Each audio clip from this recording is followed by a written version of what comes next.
Hello ladies and gentlemen, welcome back to the channel, UKMtG, and it's Jordan here.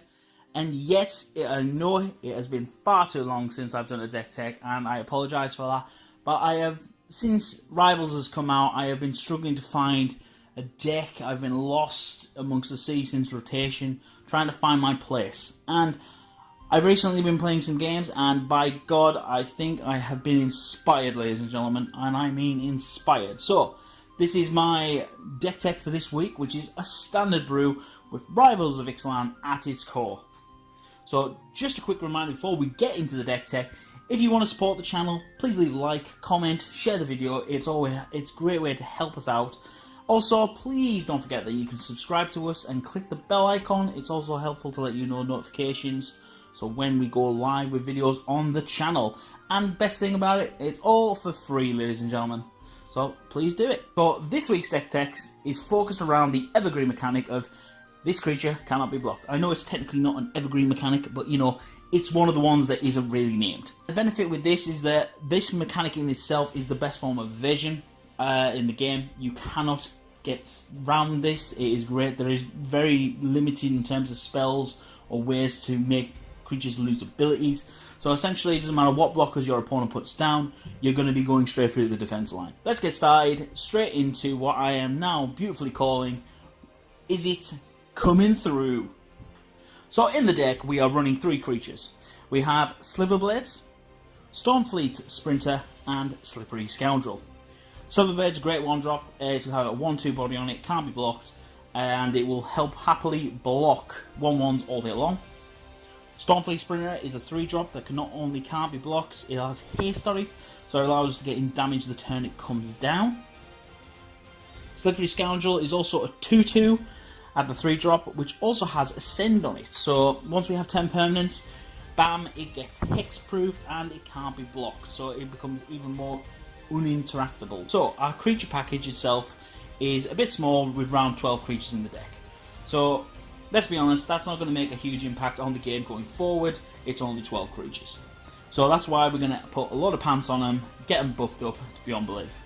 And of course, ladies and gentlemen, we are not talking about skivvies when I say pants. We are talking enchantment auras, so this is very reminiscent of the current day modern boggles. In the deck, we are running Cartouche of Zeal, Cartouche of Knowledge, Curious Obsession, Sea Red, and Tiloani's Crown. The Cartouche of Zeal is obviously giving us a +1/+1 and haste, and also drawing us a card. It also has a secondary feature on there, which is target creature can't block this turn. Generally, we're not using it unless it's going on a Scoundrel, because he doesn't have the natural form of evasion. But generally, it doesn't really matter. The Cartouche of Knowledge is giving us the benefit of a +1/+1 and flying, so we can fly over the defences if we have to. And it also, again, draws us cards, so both cards are essentially refilling our hand as we cast them. Curious Obsession is giving our creatures +1/+1 also, and when it deals damage to a player, it allows us to draw a card with no discard effect. Sea Red is giving us +2/+1 and first strike on the creature, and both of these cards, Curious Obsession and the Sea Red, have a clause that if we haven't attacked with a creature, we have to sack the enchantment. And generally, we're going to be swinging for the hills, ladies and gentlemen.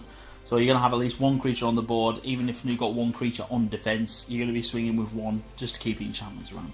Tiloani's Crown is also giving us the benefit of +3/+0 and trample, although that's not really relevant because a lot of our creatures can't be blocked.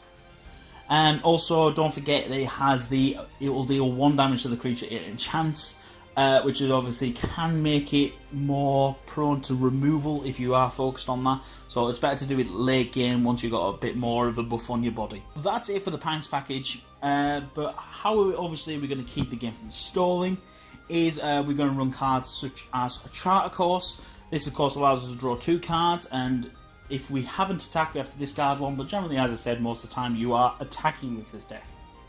Trial of Zeal is a 3-mana enchantment.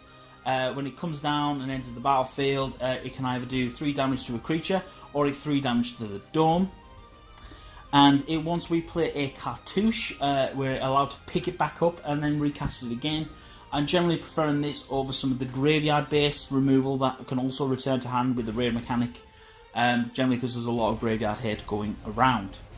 Negate is also on the deck. It helps protect our enchantments from being removed, and also helps from possible board wipes as well as spot removal, ladies and gentlemen, so it's very handy going forward. Finally, we are running a couple of Jace Cunning Castaway.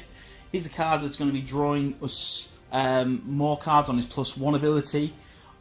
He can also generate a creature that allows us to have a chump blocker. Of course, it can be removed, but it's going to be targeted. And if you manage to ultimate him, congratulations, well done. I don't think you ever would, but you know, if it managed to get up there, generally you want to keep your card stock flowing quite nicely and doing rather well. Moving on into the land element, we are just running Spire Bluff for our dual land. Benefit with this is that, of course, it has the battlefield untapped if you have 3 or less lands. After that, it then enters tapped late game, so it's a bit of a punishment late game, but that's fine. We run 2 Evolving Wilds. This allows us to go fetch the colour we're missing, because we do have a lot of blue-red. Then we are running just the basics. We have 9 islands and 5 mountains, ladies and gentlemen. Moving on, we then go into the sideboard side of things. We then have, of course, at the current moment in time, there has been no standard Pro Tour, so there isn't sort of a general meta to go with. So I'm focused on what it was and what possibly can be. So, but I please urge you to sort of tailor your sideboards more to your LGS and see what happens going forward. So, obviously in the sideboard I have some graveyard hit in the form of Sentinel Totem. Okay, it's an artifact, it's 1 mana, it can exile all the graveyards quite nicely. We don't have any graveyard recursion, so we don't care about it. Also, when it enters the battlefield, we get to Scribe, which is lovely. A Braid is great. Spot removal, it can do 3 damage to a creature. It can also destroy an artifact, so it's quite a nice dual roll in that fact. We then have more protection spells for our enchantments, such as Censor, which is great early game. Late game, if you manage to draw into it, you can cycle it away. I chose that over Spell Paste, because Spell Paste can be a bit dead late game. We also have Essence Scatter, which is basically a 2 mana counter-target creature spell. Great to go into any creature-heavy decks. Swallowing Suns is in there for the board wipe possibilities, and as I say, worst case scenario, you can obviously cycle it away to draw another card. And finally, we are running Blood Sun. This obviously provides a way to shut down the pesky flipped enchantment lands, such as Legion Landing, or the destruction lands, such as Field of Ruin. So, ladies and gentlemen, that is our deck tech for this week. I hope you like the brew. And as always, if you have any suggestions to improve the deck, please leave a comment below, and I'll get around to respond to you as soon as I can. And also for you, if you want to DM me or tweet us on Twitter, all our handles are in the description box below. Myself and the other lads were always happy to chat and discuss decks and various things of that nature. Also, let me know if you end up playing the deck, if you have any other suggestions or brews or any stories of amazing games and players.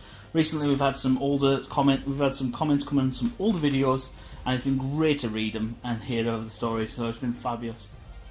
So that is it for this week, ladies and gentlemen. I have been your host, Jordan, signing off and saying goodbye.